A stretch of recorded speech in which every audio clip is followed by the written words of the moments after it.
कुछ लोग अजान के साथ साथ हनुमान चालीसा को मिलाते हैं और देखा दुनिया ने बड़े बड़े शहरों में, खुसूसन महाराष्ट्र की जो कैपिटल महाराष्ट्र का एक बहुत बड़ा शहर जिन्हें माया की नगरी कहा जाता है, शहर मुंबई के कुछ मस्जिद के सामने कुछ नौजवान और कुछ वो सियासी राजनेताओं के इशारे पर कुछ हमारे बिगड़े हुए नौजवान माथे पर वो भगवा बांधकर और मस्जिद के सामने बाज़ाब्ता मस्जिद की जामे मस्जिद की मरकजी मस्जिद की गेट के सामने खड़े होकर उन्होंने अजान के सेम वक्त में हनुमान चालीसा पढ़ने का उन्होंने प्रयास किया और उन्होंने कोशिश की।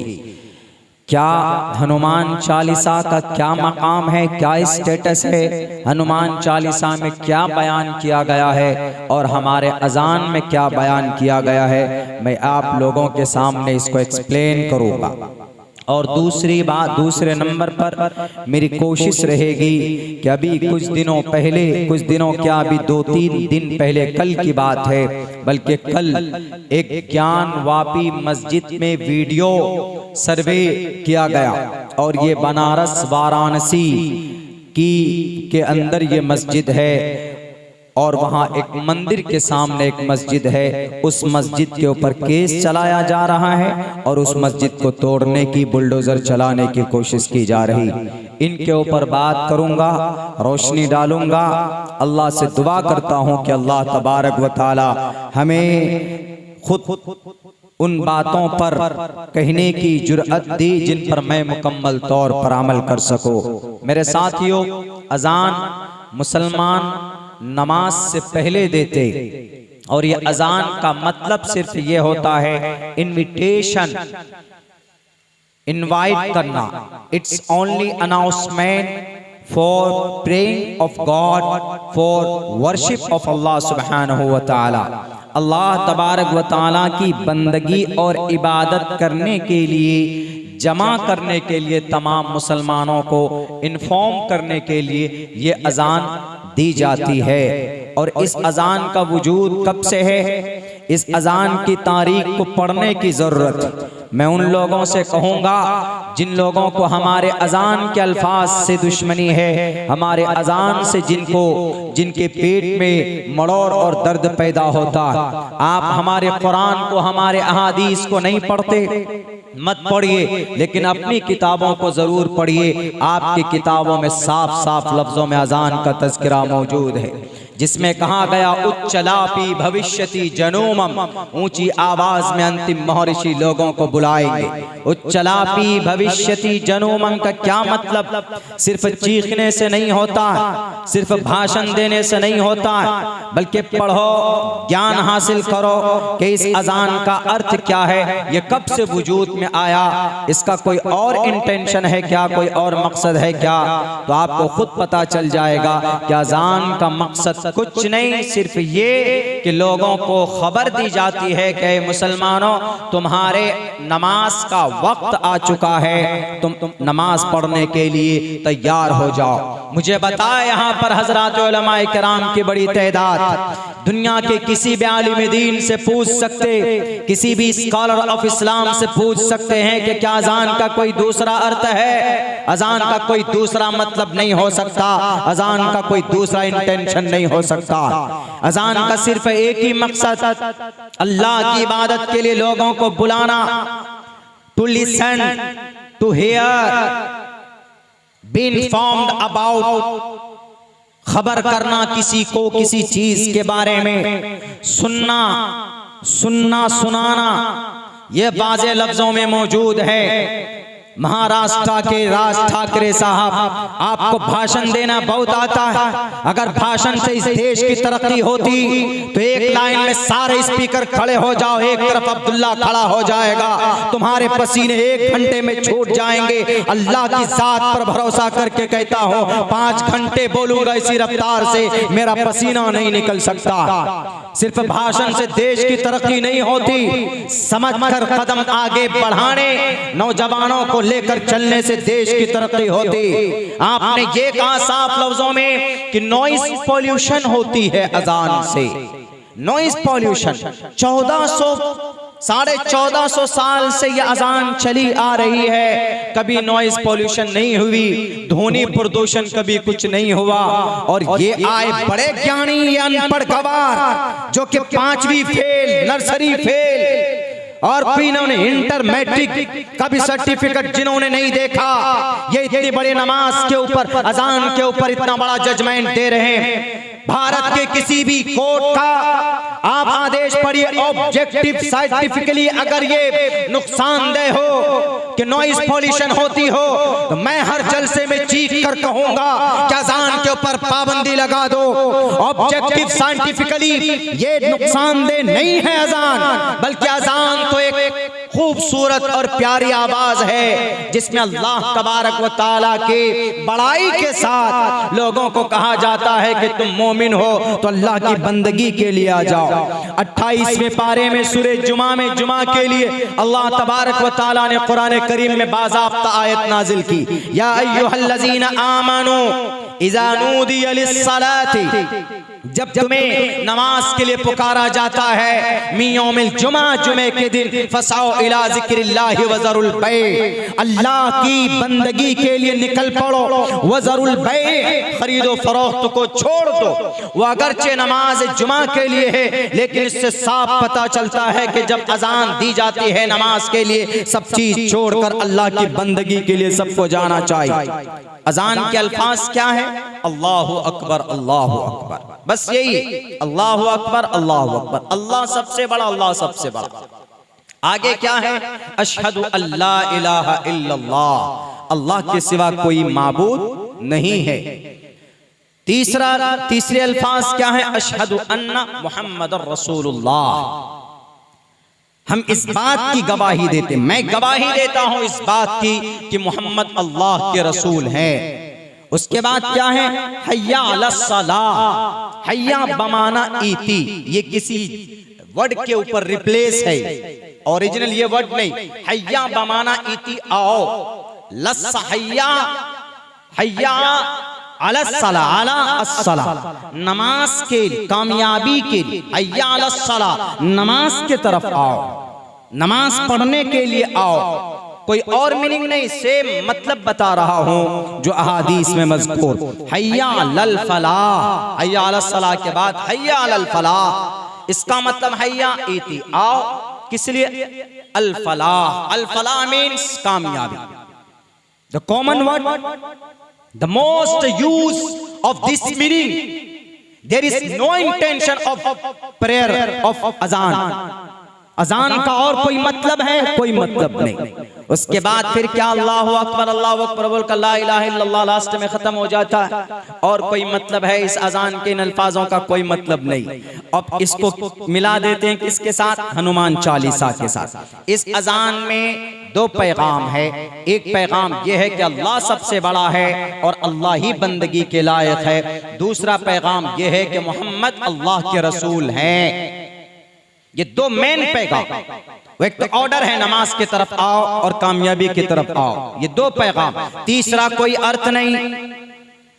एक का मतलब अल्लाह तबारक व तआला, अल्लाह के अलावा कोई माबूद नहीं। दूसरे का मतलब मोहम्मद अल्लाह के रसूल हैं। अब हनुमान चालीसा को देखिए, हनुमान चालीसा 7 मर्तबा पढ़ेंगे तो राक्षस भागेगा, 11 मर्तबा पढ़ेंगे। हम तो कहते हैं कि 11 राक्षस और कोई नहीं है, ये राक्षस ये लोग हैं। ये जो मस्जिद के सामने खड़े होकर हनुमान चालीसा पढ़ते हैं, इससे बड़ा राक्षस कौन होगा?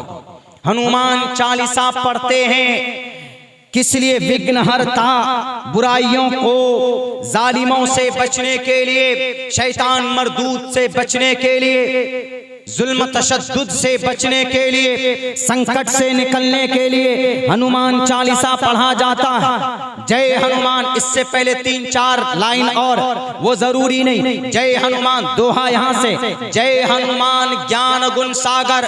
जय का मतलब जय हो, जय का मतलब आपका बोलबाला हो। जय हनुमान, ए हनुमान आपका बोलबाला हो। हनुमान कौन है? ज्ञान गुण सागर, जो ज्ञान का पिटारा रखता है जो गुण जिनके अंदर है, सागर ज्ञान गुण का सागर, जय हनुमान ज्ञान गुण सागर, जय कपीस तेहो लोक उजागर, जय कपीस, कपीस भी हनुमान का दूसरा नाम, जय जय हो कपीस तेहो लोक उजागर।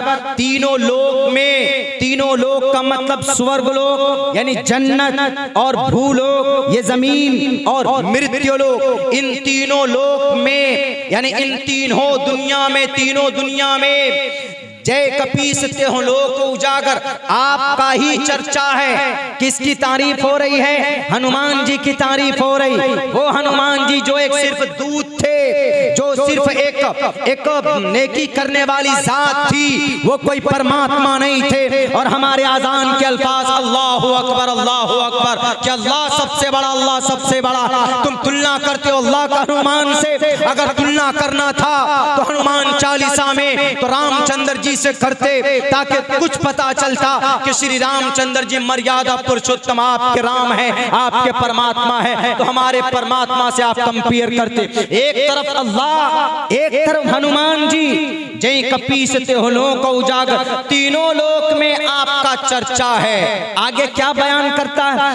राम दूत अतुलित बलदामा, राम के दूत थे अतुलित बलदामा, बहुत बड़े ताकतवर थे श्री रामचंद्र जी। जब वो जीवनी संजीवनी की बोटी की जब जरूरत थी, जिससे लक्ष्मण का इलाज करना संभव था, तो उनको भेजा था, तो वो जाकर पूरे के पूरे पहाड़ को उठाकर लेकर आए थे।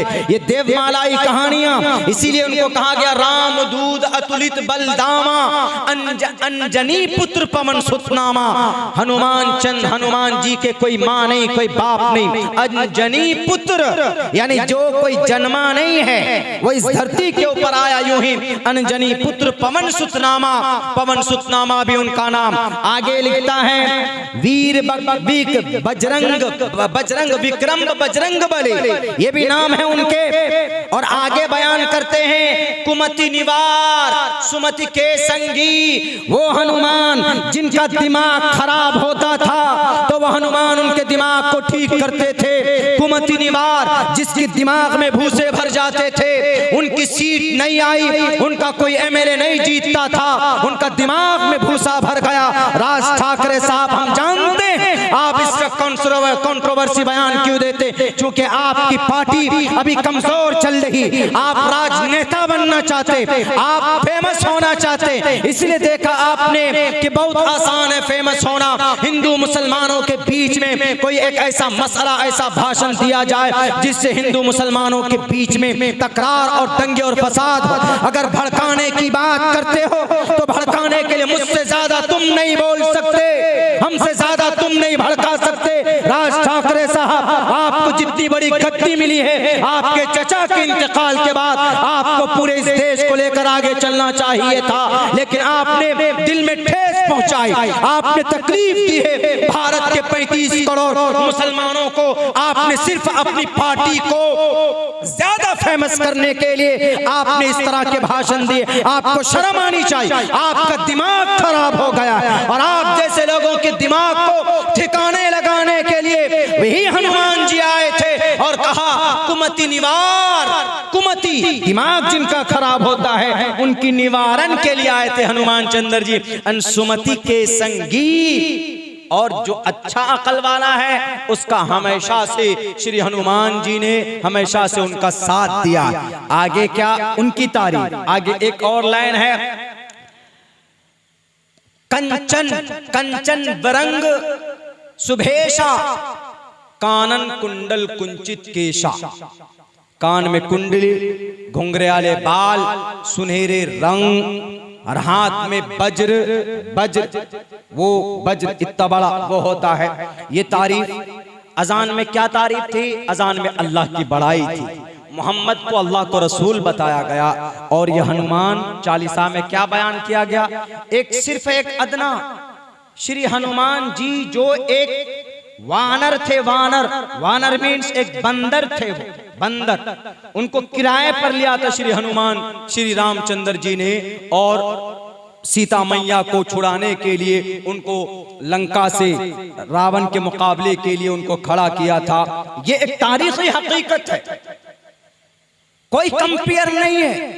अजान कब से वजूद में आई, इन लोगों को पता होना चाहिए। अल्लाह के नबी अलैहिस्सलातु वस्सलाम जब मक्कतुल मुकर्रमा से हिजरत करके मदीना गए, नमाज पढ़ने में दिक्कत होती थी, दुश्वारी होती थी, तो उस वक्त आप अलैहिस्सलातु वस्सलाम ने सहाबा को जमा किया। ये तारीखी हदीस की बात सुना रहा, आप लोग भी अपने दिमाग में जो लोग नहीं जानते हैं बिठा लीजिए। अगर कोई बोलता है तो उनको कहिए कि हमारी जो अजान इसकी शुरुआत कब से हुई। इसकी शुरुआत की तारीख ये है कि अल्लाह के नबी अलैहिस्सलातु वस्सलाम जब मदीना पहुंचे हिजरत करके, तो लोगों की तादाद जब नमाज पढ़ने की ज्यादा हो गई तो लोगों को नमाज के लिए कैसे बुलाया जाए। अल्लाह के नबी अलैहिस्सलाम को फिक्र हुई, आप अलैहिस्सलाम ने सहाबा को बुलाया कि प्यारे सहाबा आओ, नमाज के लिए लोगों को कैसे बुलाना है। तो बाद सहाबा ने कहा कि अल्लाह के नबी हम झंडा खड़ा कर देंगे, ऐसे लोग झंडे को देखेंगे नमाज के लिए आएंगे। किसी साहबी ने कहा कि अल्लाह के नबी हम भोंपू बजाएंगे, हम नरसंघा बजाएंगे, हम एक आवाज देंगे कि जिससे लोगों को खबर पहुंचेगी वो आएंगे। किसी सहाबी ने कहा कि हम आग जलाएंगे, उस आग को देखकर हम नमाज पढ़ने के लिए आएंगे। अल्लाह के नबी अलैहिस्सलाम ने इन तमाम चीजों के मुखालफत की। आपने कहा कि नहीं, हम भोंपू नहीं बजा सकते, हम नरसंगा नहीं बजा सकते, यहूद और नसारा ये काम करते, और हम घंटा भी नहीं बजा सकते क्योंकि क्रिश्चियनिटीज के अंदर ये चीज बैल से बजाई जाती। आप अलैहिस्सलातु वस्सलाम ने कहा कि इन तमाम चीजों को रद्द करो क्योंकि ये अग़यार बजाते, हम भी अगर उसी तरह का काम करेंगे तो कोई डिफरेंट, कोई अलग नहीं होगा।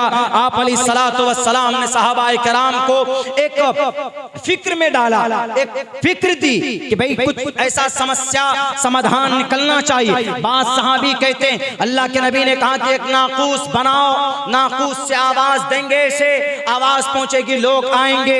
एक दूसरी रिवायत है अल्लाह के नबी अलैहिस्सलाम मशवरा मीटिंग खत्म होती है, सहाबी अपने अपने घर को चले जाते।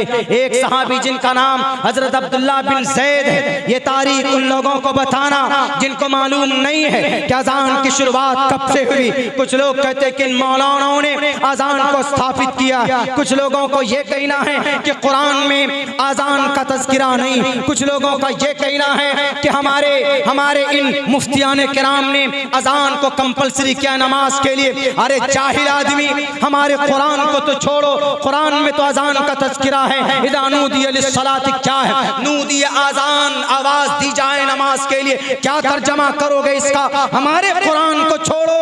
राज ठाकरे साहब, आप अपने ग्रंथ को लीजिए, आपका भविष्य पुराण कहता है साफ लफ्जों में,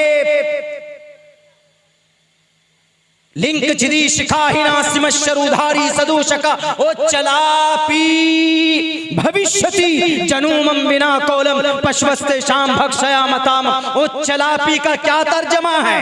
ओ चलापी ऊंची लाप लगाना, ऊंचे सुर लगाकर लोगों को बुलाना, किनके लिए, परमात्मा की भक्ति करने के लिए, नमाज और प्रेरणा करने के लिए। हमारी किताब को छोड़ो, अपनी किताब को पढ़ो। अगर जर्रा बराबर भी ज्ञान है आपके अंदर, अगर जर्रा बराबर भी आप अपनी किताबों से मोहब्बत करते हो, ये सिर्फ दुश्मनी की बात कहां से सीखी आपने, नहीं होनी चाहिए ये सारी बातें। आप अपनी किताबों को पढ़ो। हमारे कुरान में तो अजान का तज़किरा है, आपके वैदात के अंदर भी, आपके पुराणों के अंदर भी हमारे अजान का तज़किरा मौजूद। ओ चलापी भविष्यति जनूमम बिना कोलम च पश्वस्ते शाम भक्षया मतामम मुस्लिने व संस्कारा कोशेरी भविष्यति। तस्मान मुसलमान तो ही ईमान वाले, आस्था रखने वाले उसको एक्सेप्ट करेंगे। किसको? उच्चलापी को। हमारी किताब तो नहीं है, उन्हीं की किताब है। साफ लफ्जों में बयान किया। अल्लाह के नबी अलैहिस्सलाम ने सहाबाए किराम को एक फिक्र दी। एक सहाबी है जाकर सोए, आंख बंद भी नहीं हुई थी कि एक आदमी आया नाकूस बेचता हुआ। उन्होंने हजरत अब्दुल्लाह बिन ज़ैद ने कहा कि सुनो सुनो, मुझे ये नाकूस दो। उस आदमी ने कहा कि ये नाकूस क्या करोगे। उन्होंने कहा कि अल्लाह के नबी ने फरमाया है कि नाकूस बनाना, हम उससे आवाज लगाएंगे और आवाज सुनकर लोग नमाज पढ़ने आएंगे। उस आदमी ने जो ख्वाब में सपने में बात चल रही, उन्होंने कहा कि तुमको नाक़ूस से ज्यादा बेहतर बात न बता दो कि जिसको तुम बोलोगे तो लोग नमाज के लिए आएंगे। ये अजान की हकीकत बयान कर रहा हूँ। ये सारे मीडिया वाले मेरी तकरीर को आप अपलोड कीजिएगा और मैं अल्लाह से दुआ करता हूँ कि मेरी इस तकरीर को पहुँचाओ इन राक्षसों के दिलो दिमाग में, ताकि इनके दिमाग से भूसा और निकल जाए जितने भी गलत फहमियाँ हैं अजान के ताल्लुक से। उस सहाबी ने कहा कि अच्छा बताओ वो कौन से कलिमात हैं कि जिसको मैं पढ़ूंगा तो लोगों को खबर होगी, लोग नमाज पढ़ने आएंगे। तो उस आदमी ने, जो सपने में वो आदमी नहीं था बल्कि वो अल्लाह के तरफ से वही थी, वो अल्लाह के तरफ से भेजा हुआ फरिश्ता था, उन्होंने कहा कहो अल्लाहु अकबर अल्लाहु अकबर अल्लाहु अकबर अल्लाहु अकबर, अशहदु अल्ला इलाहा इल्लल्लाह अशहदु अल्ला इलाहा इल्लल्लाह अशहदु अन्न मुहम्मदर रसूलुल्लाह अशहदु अन्न मुहम्मदर रसूलुल्लाह, हय्या अलस सलाह हय्या अलस सलाह हय्या अलल फलाह हय्या अलल फलाह, अल्लाहु अकबर ला इलाहा इल्लल्लाह। जैसे ही उनकी आंख पूरी लगी नहीं थी, हल्की नींद में थे, फौरन उठते हैं, अल्लाह के नबी के पास आकर कहते हैं कि अल्लाह के नबी हमने ऐसा ऐसा सपना देखा। तो अल्लाह की चूंकि चर्चा चली रही थी कि नमाज के लिए लोगों को कैसे बुलाए, तो अल्लाह के नबी ने कहा कि तुमने हक कहा, ये बिल्कुल सही बात है, यानी वो बात बिल्कुल परफेक्ट अल्लाह तबारक व तआला की तरफ से थी। तो हजरत अब्दुल्लाह इब्न ज़ैद, हजरत बिलाल हबशी को बुलाया जाता। बिलाल हबशी एक इथोपियन स्लेव, एक गुलाम, एक काले कलोटे गुलाम को दुनिया वालों आज तो तुम बात करते हो लेजेंडरी का है तुम्हारे अंदर। अगर तुम सीएम बनते हो तो तुम किसी गरीब को रखते हो जॉब पे, किसी गरीब को तुम अपना पीए बनाते हो, पर्सनल असिस्टेंट, किसी गरीब को अपना सेक्रेटरी बनाते हो, नहीं बनाते। अल्लाह के नबी ने कहा बुलाओ बिलाल को। एक गुलाम थे, एक काले और बदसूरत इंसान को अल्लाह के नबी ने कहा कि बिलाल सुनो सीखो। फाज़ना बिलाल रज़ी अल्लाह ताला अन्हु, हजरत अब्दुल्लाह ने उनको सिखाया और ये कहा कि बिलाल आज से तुम काबतुल्लाह, आज से तुम मस्जिद नबी पर चढ़कर तुम ऐलान करोगे, इन कलिमात को कहोगे और इस अजान को तुम दोगे ताकि लोग अजान को सुनकर नमाज पढ़ने के लिए आएंगे। ये तारीख है अजान की। उत्तर प्रदेश के राजनेताओं, दुनिया को, भारत को अंगारों में फेंकने वालों और हमारे महाराष्ट्र के राज ठाकरे साहब, ये तारीख अजान की है, ये तारीख 1450 साल पहले से है। आज आपके पेट में क्यों दर्द हुआ? अब से पहले ध्वनि प्रदूषण नहीं था। अब क्या अजान को मसाला लगाकर हम लोग देते हैं? क्या उसमें बारूद लगाकर हम लोग अजान देते? अभी कर्नाटक के अंदर पीएम मुजम्मिल साहब कह रहे थे कि सीएम ने किसी आलिम दीन को बुला करके कहा कि आप लोग अजान नहीं देंगे। उन्होंने कहा कि अजान से क्या तकलीफ? उनके सामने कहा कि सर अजान में कोई तकलीफ हो तो बताइए। अजान के अल्फाज पढ़कर सुनाया उसी वक्त में उस सीएम के सामने में, कहा कि यह अजान का, जी यही अजान है। अब बताइए अजान के बारे में अब यूं कहा जाता है कि इससे पोल्यूशन फैलती। 1450 साल से पहले कोई गंदगी नहीं फैल रही थी और अब अजान में पता नहीं क्या हो गया कि अजान से गंदगी फैलने लगी। पता है क्या बनाया मुद्दा ये बनाया है कि इससे तकलीफ होती है लोगों को।